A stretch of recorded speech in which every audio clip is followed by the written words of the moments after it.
അതിനകത്ത് പുള്ളിക്കാരി പറയുന്ന പല കാര്യങ്ങളും ഒരു ലോജിക്കും ഇല്ലാത്ത കാര്യങ്ങളാണ് പറയുന്നത്. ഞങ്ങളുടെ ജോബിനെ ഗദ്ദാമ എന്ന് പേരിട്ട് ആ സഹോദരി വിളിക്കുന്നത് കേട്ടു.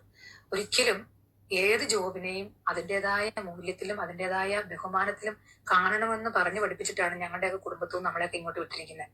മനസ്സിലായോ?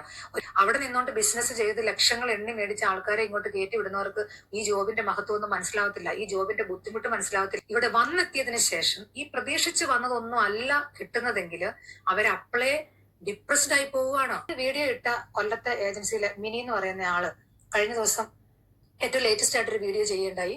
ബേസിക് സാലറിയും ഫ്രൈഡേ സാറ്റർഡേ ജോലി ചെയ്യുമ്പോൾ കിട്ടുന്ന പൈസയും 400 ഷെക്കൽ വീക്കെൻഡ് ഇതെല്ലാം ഇരുന്ന് ഒത്തിരി കഷ്ടപ്പെട്ടു കേട്ടോ. പാവം ഇരുന്ന് എന്താ പറയാ കാൽക്കുലേറ്റ് ചെയ്ത് ഇന്ത്യൻ മണിയിലേക്ക് ആക്കി കറക്റ്റ് പുള്ളിക്കാരി പറഞ്ഞ 2.5 ലക്ഷത്തിൽ എത്താനായിട്ട് ഇച്ചിരി കഷ്ടപ്പെട്ടു. എന്റെ പൊന്നു സഹോദരി, ഇതൊന്നും ഈ ബേസിക് സാലറി ഒന്നും ഫുള്ളായിട്ടൊന്നും കട്ടിങ് ഒന്നും ഇല്ലാതെ എല്ലാവർക്കും ഒന്നും കിട്ടത്തില്ല കേട്ടോ. അതുപോലെ തന്നെ നിങ്ങൾ കഴിഞ്ഞ ദിവസം ഒരു വീഡിയോയിൽ വെല്ലുവിളിക്കുന്നത് കേട്ടു, ഞങ്ങളുടെ കയ്യിൽ പിള്ളേരില്ല കേട്ടോ, അവിടെ വന്ന് ചട്ടിയും കലവും കഴുകാനും അല്ലെന്നുണ്ടെങ്കിൽ ക്ലീൻ ചെയ്യാനും മറ്റുള്ളവരെ ഫാമിലിനെ മുഴുവനും നോക്കാനൊന്നും ഞങ്ങളുടെ കയ്യിൽ പിള്ളേരൊന്നും ഇല്ലല്ലോ. നിങ്ങളൊക്കെ ഇറക്കിയിരിക്കുന്ന എത്ര പേരെ പേഴ്സണലായിട്ട് വിളിച്ചു കഴിഞ്ഞാലുണ്ടല്ലോ മണിമണി പോലെ കാര്യങ്ങൾ പറയും. എല്ലാവരും പേടിച്ചിട്ടാണ് മിണ്ടാതിരിക്കുന്നത്. ഞാനാട്ടിനി ഒന്നും പറയണ്ടായല്ലോ. കാര്യം ഞാൻ ഈ സാലറിയെ കുറിച്ചൊക്കെ പ്രതികരിച്ച നിങ്ങൾ പറയും, കൊല്ലം മിനി വ്ലോഗ് ഉൾപ്പെടെ പറയും അധോലോകമാണ്, ഗുണ്ടയാണ്. പിന്നെ ഇവിടെ ചിലരെയും കൊണ്ട് കമൻ്റ് ഇടിയിക്കുകയാണ്, നിങ്ങളെ മലയാളികളെല്ലാം കൂടെ കൂടി ഇസ്രായേൽ മലയാളികളെല്ലാം കൂടെ കൂടി ആക്രമിക്കുകയാണ് എന്നിങ്ങനെയുള്ള ചില കൊച്ചു കുഞ്ഞുങ്ങൾ പറയുന്ന പരാതികൾ പോലെ ഒക്കെയുള്ള വീഡിയോസ് കണ്ടു. സഹോദരി ഷൈനി ബാബു ഇവിടെ ഏജൻ്റ് അല്ല, ഏജൻസി നടത്തുന്നില്ല.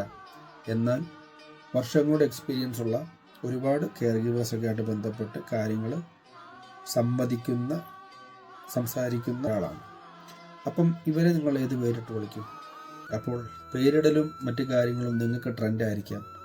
സത്യങ്ങൾ വിളിച്ചു പറയുന്നവർക്ക് നിങ്ങൾ എന്ത് പേരിട്ടാലും സത്യം സത്യമല്ലാതാവില്ല എന്ന സത്യാവസ്ഥ മനസ്സിലാക്കുമ്പോൾ തെറ്റ് പറ്റാത്തവരായ ആരുണ്ട് ഗോപു എന്ന ഒരു ചൂണ്ടുവല കൂടെ വെക്കുകയാണ്. വി ആർ നോട്ട് ഗദാമാസ് but we are care givers.